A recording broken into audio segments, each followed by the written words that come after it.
Hey, this is JC and welcome to Small Brick City, where we want to help you build a Lego city regardless of the space you have. A few days ago, I did a community post where I asked what sort of videos subscribers would like to watch. Thank you to everyone who responded. Each and every one of your suggestions and feedback is really important because it helps me craft the content for this channel, and I want to produce content that you want to watch. So everyone, please continue leaving comments and interacting with me so that I can produce content which has real value. One of the most popular requests was for me to do a video on showing the different transitions between different terrains on a Lego base plate. For example, from water to a beach or water to a forested area. So in this video, I'm going to attempt to do one of those. I'm going to show a transition between water and a green or forested area along with a house. So I'm using this small base plate. It's only 16 by 32 studs, but this is really just for demonstration purposes to show the concept and the process, because regardless how big the area of your beach or your water area is, it makes no difference. The concept remains the same. So if I show you how to apply the techniques for a smaller base plate, you can use the same techniques and expand it to a much larger area. I do not need to show you how to do it for a 6-foot long beach because the concept is the same. Well, in this case, I'm not going to work on a beach for this particular video. I'm going to assume that this is a house by maybe a lake, and we want to do a transition between the lake and the area that the house is. So basically, how do you integrate a Lego house onto an area with a lake so that it looks seamless and it looks aesthetically pleasing? The house I'm going to use is this mini house. I know it doesn't look like a lake house, but I'm just using this for demonstration purposes. And if you're interested to build this custom original Lego house, you can head over to smallbrickcity.com and request for free building instructions. We have made that available for subscribers along with an exclusive video and other goodies. With the context of the video set, let's get started. So my goal is to have this house on a grassy area or maybe a forested area that overlooks a lake. So I'm going to use a blue base plate because this represents water, and I need to find a way to integrate the terrain. So let's talk about the terrain first. Anytime you want to do a transition between water and ground, whether it's a beach or forested area or whatever it might be, you need to think of the transition or the connector, what I like to call the visual connector. And this is a concept I wrote about in my book, Bricks for Small Places. So you need some kind of connector that can connect these two areas. If not, it can look pretty weird. Why would you suddenly have blue and suddenly it changes to green? So how do you create this connector? So before we even get there, what I want to do, because I think it makes sense, but this is not 100% necessary, but it will make your display look more realistic and more interesting, and that is to create different terrain levels. So this isn't the visual connector, but it helps to create a visual distinction, and it also adds realism to the display. So what I'm going to do first is to select the grassy area, and I'm going to use this 16 by 16 base plate. So this is where my house will be built on. Now, of course, in this particular setup, I have this built on a sidewalk because it is a modern house. So I'm going to uproot this house and I'm going to place it onto this base plate. So that's one of the things I'm going to do. However, I want to change the level of this particular terrain, and I want to raise it up by 2 bricks high. So I've got a bunch of different bricks here, 2 by something bricks, and what I'm going to do is to build up a level so that it raises up by 2 bricks high. So let's do that now. So I've built up a foundation base, but I do need to add in more bricks here so that there's going to be support. So when you're building up terrain like this, it's not so important what the internal colors are. Preferably if you're building up something like this, it really depends how your display works. If you're going to cover these areas completely and they aren't going to be in view, you do not need to worry what colors they are. But if some parts are going to be exposed, for example, if this is going to be a grassy hill, then I would recommend that you use green bricks for this. But if you're going to make it, let's say, a rocky surface and some of these bricks will be exposed, then have it in light gray or dark gray. But for purposes of this demonstration, I'm just going to use these white and black bricks. It also helps you see what the different parts used are. So once I've got this out, this is pretty interesting because I now can put this up, but it's just too straight. Anytime you want to create a rocky terrain, or you want to create a distinction between water and grass, I do recommend a visual connector such as a rocky terrain, and you want it to be odd shaped. They can't be so straight and uniform.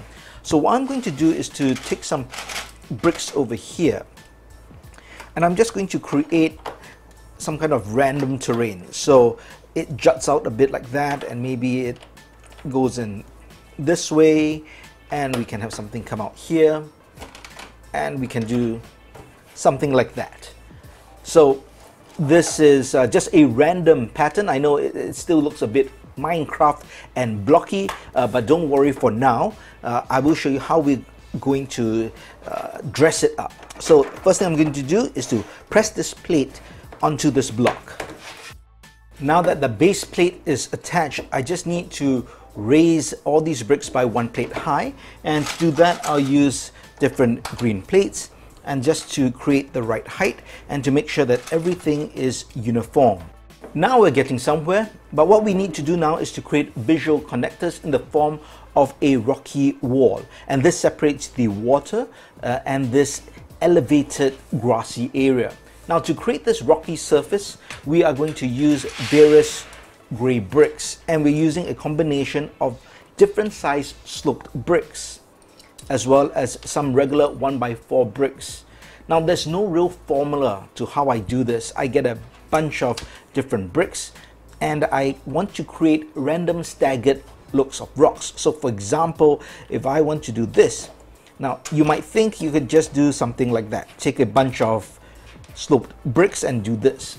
However, of course, the problem with this looks way too uniform and doesn't look so good. So I would not recommend you do something so straightforward. Instead, I would say maybe you would add one brick here and stagger one brick like that. And then instead of using all of the same sloped brick, you can take a 1x2 brick, put it here, and add this sloped 2x3 brick.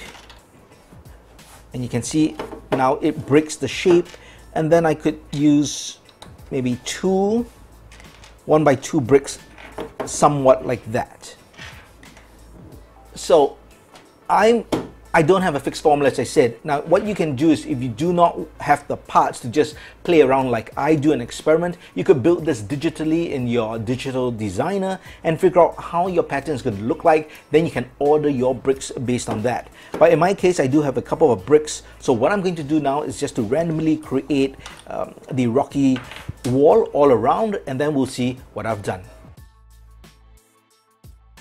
So what I've done here so far is to create this random look of rocks using the different slope bricks that I mentioned.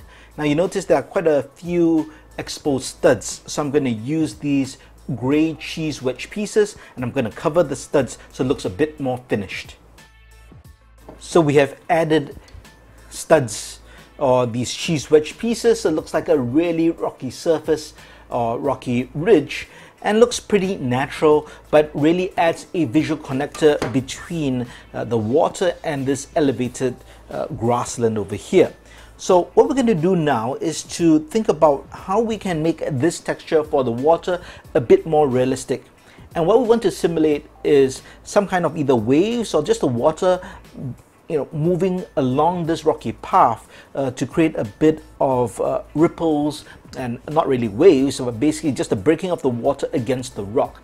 And to do that, you need a couple of different plates. So what I have here are various plates. I've got 1x1 plates, 1x2 plates, 1x4 plates, 1x3 plates, these corner plates. I've got them in 3 different colors. I've got them in white, a medium blue, although you can use any blue you like, and I've also got some transparent plates over here.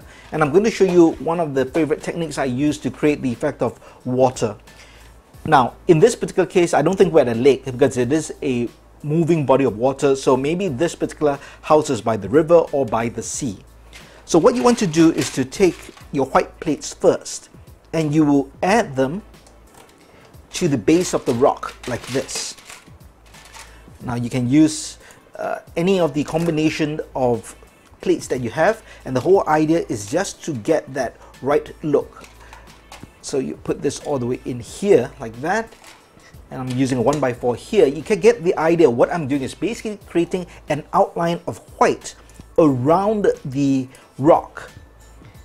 So this goes in here, and let's finish this up quickly. So here we have all the white plates added around the rock. Now what we're going to do is to take these medium blue or different colored blue. Now I would suggest not using regular blue, which is the exact same color as your base plate. So use any other blue, and you're going to now create an outline around the white plate. And I've now added an outline around the rock as well. And finally, what I'm going to do is just add a couple of transparent plates randomly. Now if you have enough plates, you could put them all around, but in this case I'm just going to add a couple just to create the illusion of water. So here we have the texture. If you like and you've got more of these transparent plates, what you can also do is to just add a couple against the rock where the white is as well. So maybe here, and as much or as little as you like. So that adds even a bit more texture. And what you can also do is to take these cheese wedge pieces in transparent, and you can also add them randomly to the plate, and that creates a nice effect. If you like, you can also add them onto the outline plates that you added, and this just gives nice texture all around. Anytime you can add small details like this, they can only help your build and just make it look a bit more textured and more interesting. So that's enough for now. That's just to give the illusion of water hitting against the rock. And you can see that looks pretty nice already. So now we come to this area over here. What I need to do is I need to uproot this house, and I'm going to place it somewhere on this green base plate. But I want to add more terrain. I think, again, this looks really flat, especially when you look here. This looks so textured and quite pretty. So we want to apply a similar effect, maybe not so extreme, but what I can do is I can take a couple of these plates and I can lay them out over here just to create another elevation of height for the house. So what I've done is just added some plates, and I also use these curved plates here just to break up the squarish look of the elevation. And while it doesn't look like much, when everything comes together and we add a bit more detail, you will see that this does pop quite a bit. So what I'm going to do now is to transfer the house from this plate over here and put it onto this green base plate. So I've transplanted the house over. I'm not going to worry about the interior details for now. That's not the scope of this particular video. But the idea is just to create the house by a river or seaside. Okay, so what I've done is to put it onto the extended plate, but you can see that because of the raised extra plate, now there's quite a big step for minifigs to get to. So that's where you have additional plates that you can just add on. And tell you what I'm going to do. I want to create a random pattern, so I'll do something like this. And notice you can see that this looks a bit squarish, so I'm going to just take single green plates, and what I'm doing is I'm breaking up the shape just so that it doesn't look so perfectly square. So I've done that for that side. For the front, I think we're okay. Over here, you can see that this is a big step, so we should add to it. Maybe we can add something like that. That would work. And okay, in terms of functionality, I think we have what works, but we do want to decorate this side over here. So I thought it would be nice by the seaside to have a barbecue. So I can have a barbecue pit over here, like that. And now we want to increase the texture for this area. So In terms of increasing texture, I do like creating different levels and just breaking up any flat surfaces that are on that you see going on for too long. So I'm going to use these 1x1 plates, and I'm just going to put them randomly all over the place. Now, okay, when I come here specifically, you can see it looks a bit strange because you can see the square corner right here. So I'm going to break that up by putting in some rocks. So let's use these dark gray cheese wedge pieces, and I'm just going to add in some of them like that, just to break it up. Over here could be the same, but for here maybe let's just do this grassy like this. Or you know what I'm going to do? Instead of putting these plates here or even these rocks here, you know what I'm going to do? Let's do this. Let's add in some plant parts. So I've got a bunch of plant parts here. And what we can do is make it look a bit overgrown, like that. And it also acts as a bit of a safety barrier. And I've got two different kind of plant parts here. I've got the I guess the grass stems or the plant stems, and these leafy looking ones as well. So let's use a combination. For the overhang here, I'm going to use these to act as kind of like a barrier so that minifigs won't fall over so easily. It looks a bit overgrown as well. And then we can randomly add in some of these parts just to give an overgrown look. Now, I don't think I want to do it throughout, but I will do it around the perimeter just to give it a bit of a feel, because you do not want it to look too overgrown as well. And I will use these plates to break up these exposed plates like that. So it just gives it a bit more texture. Now, if you have a large enough surface area, you can add trees. I don't have space for that. If not, I would add trees as well. If not, I'm just using these plant parts, again, just to create that texture. And now you can see there's a transition from the water to the house, because you see the water, you see the waves breaking, to the visual connector in the form of these rocks. And then we break up the hard edges with some grass parts and the random shape as well, and then it transitions to the more level and smooth surface of the grass or the ground over here. But even in this case, the grass is not completely level because there is some difference in elevation, even if it's just by one plate high. But that makes it look quite interesting. And these are the techniques I use to create this transition between some water, a rocky surface, and an elevated grassland. I hope you enjoyed this video and you learned different techniques on how to create this transition. I've added in a bit more detail on the side of this trash can and some of these flower parts just to add in a bit more color. Again, there's no formula to how I create this. There is a bit of randomness, but I do have an idea of what I want to achieve as an end result. But as you can see, something like this does make a simple base plate with a house become so much more with a creation of water, rocks, and grass. In a future video, we're going to see how this house can be placed onto a beach and see how that can be done seamlessly as well. If you liked the video, please give it a thumbs up. And if you haven't, please subscribe to the channel. Thanks for watching, and be sure to check out these two videos before you go.